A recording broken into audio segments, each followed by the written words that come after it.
So hey guys, তোমরা সবাই কেমন আছো? আশা করি ভালো আছো আর আমিও ভালো আছি। সো এটা আমার দিদি এসেছিল, তো ওকে ট্রেন স্টেশনে রাখতে গিয়েছিলাম। তারপরে পরের দিন সকালে আমি এখানে বানিয়েছিলাম ওটস। ভালো পাই না, বাট খেতে হয় ওটস। আমার শরীরে অনেক প্রবলেম হয়েছে, তো সকালে আমি বানানা আর ওটস খেলাম। তারপর কাজ করতেছিলাম, সো কাপড় ধুতে ধুতে আমার হাতটা কেটে গেল। 2000 years later. তারপর দুপুরে খাওয়া দেখাতে পারিনি, আমি রাত্রে রুটি আর সবজি বানিয়ে নিয়েছিলাম এটা। তারপর এটা পরের সকালের দিন। Good morning everyone. সো আমার ব্লগে তোমাদের অনেক অনেক অনেক স্বাগত। আমি এখানে চা বানিয়ে নিচ্ছি সকাল সকাল উঠে। আমি অনেক সকালে উঠি, এক্সারসাইজ করি, তারপর চা বানিয়ে নিলাম। চা আমার মা আর আমি খেলাম, আমার দাদা তো উঠে নেই। তারপর আমার মা আমি চা খেয়ে আমি এখানে ডালিয়া ভিজিয়ে রেখেছিলাম। তো আমি সকাল করে ডালিয়া, ওটস, মুসলি এইসবই খাই, কারণ আমি এক্সারসাইজ করি। এক্সারসাইজ করার পরে কিছু আমার হেভি খেতে হয়, কারণ আমি ওষুধ খাচ্ছি। আমার ওষুধ খেতে হয় ওষুধের আগে, তো এসব খেতে হয়। তো তারপর আমি এখানে চাটা খেয়ে তারপর এখানে আমি ডালিয়া বানাচ্ছি।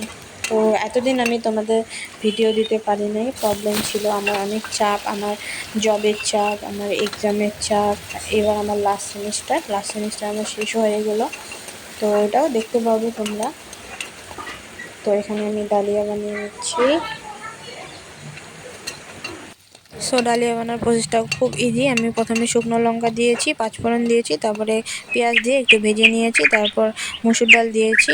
নিরামিষটা ভালো লাগে না, আমি একটু পেঁয়াজ দিয়ে খাবো। সো ডালটা ভাজা হয়ে গেছে, তারপর এখানে আমি ভেজে রাখা ডালিয়া দিয়ে দিলাম। ডালিয়া দিয়ে কিছু সময় এটাকে কুক করে তারপর আমি এখানে জল দিয়ে দিব। বেশি জল দিব না, বেশি জল দিলে ওটা খেতে ভালো লাগবে না। সো এই যে লবণ হলুদ দিয়ে কিছু টাইম ভেজে তারপর আমি এখানে জল দিয়ে দিব।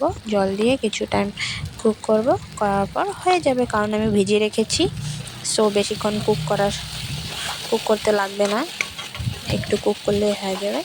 তারপর আমি এখানে ভেজে টেজে জল দিয়ে দেবো। জল দেওয়ার পর কুক করে নেব।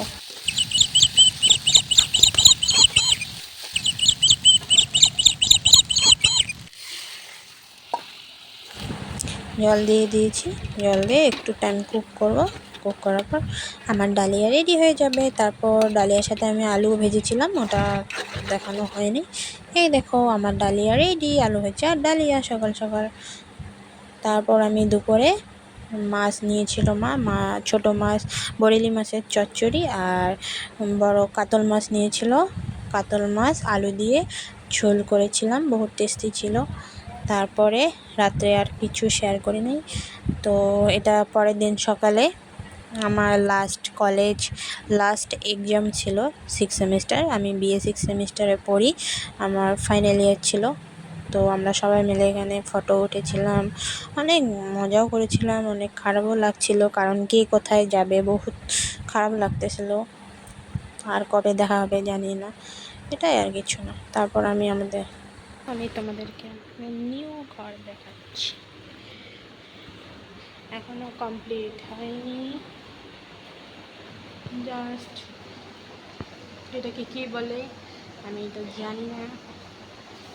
জানলা লাগানো হয়েছে আর এই কালারটা মারা হয়েছে, আই থিঙ্ক চুন বলে, আমি সেটা বলতে পারলাম না। আর ফ্যানও লাগিয়ে নিয়েছি, এখন ওই ঘরটা কমপ্লিট হয়নি, তো ওটা প্লাস্টার বাকি আছে। মিস্ত্রি আসতেছে না, মিস্ত্রি আসলে ওইটা প্লাস্টার হয়ে যাবে, তারপর দুইটা কমপ্লিট।